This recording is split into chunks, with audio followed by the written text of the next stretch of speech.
again, maybe there's not a lot of Taylor Swift fans in this room, but there's hundreds of millions of people who follow her religiously and diligently online. And when you can net 400,000 young voter registrations, I mean, there's not a civic engagement organization represented in this room who wouldn't love to have that in a 24 to 36-hour period. And so it matters a little bit differently now. And now who knows what those folks are going to vote for? But if we're just talking about engagement, I think that's really important. And listen, we need to have a national holiday for Election Day. I'll defer to the experts on this, but you don't need to be worried about going to work or not on the day when everybody should be voting, so who's going to lead the free world. I think it's seeing what Taylor Swift did is extraordinary, and I support it. But it's also a good reminder of how weak our electoral system is, in that it relies so heavily on private individuals, private organizations, be they nonprofit or for-profit, to turn out the vote and to ensure that people do vote. There's a movement in the US, a rather quiet one, I should say, called 100% democracy, which is sometimes referred to as universal civic participation.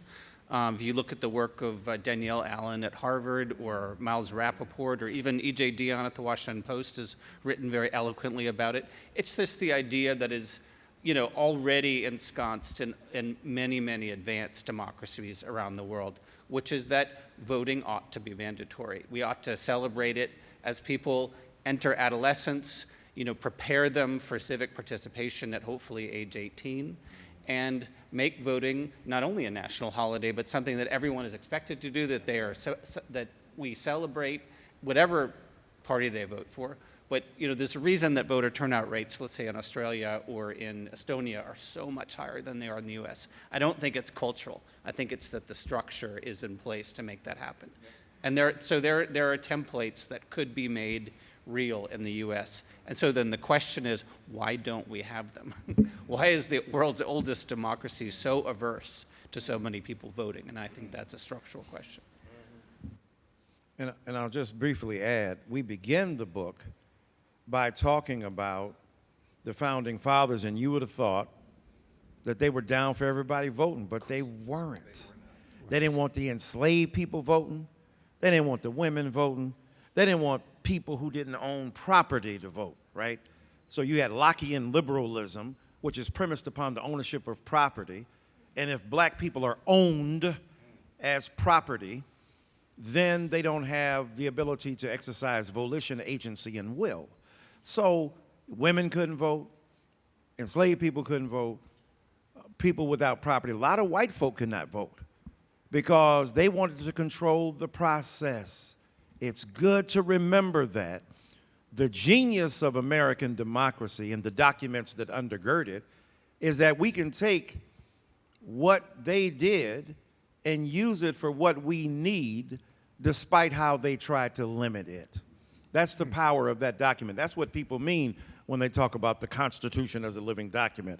I know in the face of a brilliant constitutional law professor, but a living document, right?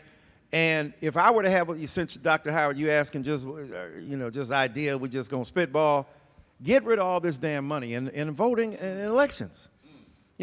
Corporations are people, right? Haitians ain't people, but corporations are, right? And that Haitian bullcrap, you know what I'm saying? I mean, look at the otherization of figures like that. And then you got even Marianne Williamson coming out saying, well, there are rituals in Haitian culture where they do this, and the Democrats better be attuned. Like, what? So the vile bigotry, the bias that prevails is undergirded by, quote, dark money, and money that's unaccountable. You can't trace it. You don't know. You can only give $2,900 to your individual candidate, but then under these PACs and other orders, you can give millions upon millions of dollars. And if we got rid of that, then the rubber would meet the road, and people who can't even afford to get into the race could get into the race, and we would have a much different, and I would argue, far better democracy. But that's just me tripping.